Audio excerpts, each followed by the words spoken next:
faire pour éviter aussi qu'il y en ait. Donc, admettons qu'on est dans notre maison ici, et je vois ça. Est-ce qu'on peut jouer avec ça? Non, hein, on commence pas à jouer avec les pitons. Parce qu'est-ce qui peut arriver si on joue avec ça? Ça peut cogner un peu. Exact, ça peut mettre le feu, ou on peut se blesser. Et qu'est-ce qu'on fait si on se blesse, si jamais on s'est brûlé? Si je me brûle le bout du doigt, je fais quoi? On va appeler l'ambulance. Commence par appeler maman. Ouais, c'est ça. On va voir ses parents et on leur dit, très important, et on devra avoir notre doigt sous l'eau froide. Donc l'eau froide s'empêche d'aggraver les brûlures. Donc pour les parents aussi, les faux, là, je ne sais pas si vous avez le bon conditionnement de faire ça, mais la poignée jamais vers l'extérieur, toujours vers l'intérieur, pour éviter que les enfants puissent essayer d'agripper, puis ça leur tombe et que ça les brûle. Maintenant ça, qu'est-ce que c'est ça? Une télécommande pour la télévision? Non? C'est un haut-parleur, un téléphone? Qu'est-ce que c'est?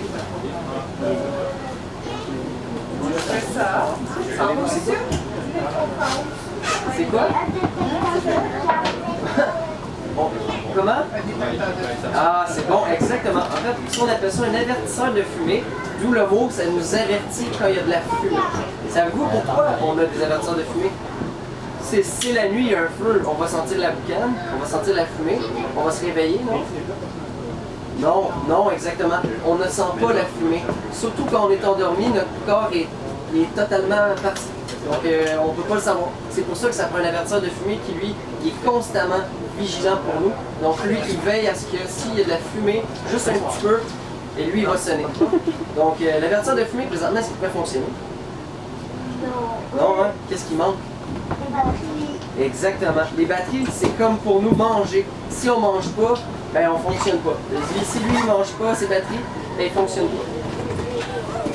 Est-ce que vous avez déjà entendu sonner ça, un avertisseur de fumée?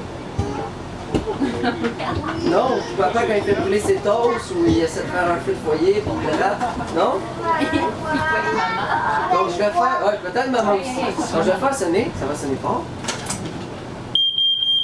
Donc vous entendez comment ça sonne fort? Y a-t-il une raison pourquoi ça sonne fort? Exactement, c'est pour nous réveiller la nuit. Donc, l'avertisseur de fumée sonne. Qu'est-ce qu'on fait si on est couché dans notre lit? On se réveille, qu'est-ce qu'on fait après? On s'appelle quoi? En fait, on essaie d'évacuer le plus rapidement possible notre maison. Et on peut crier au feu. De cette fois-là, on peut le faire. Ça ici, c'est vous, c'est quoi? Oui?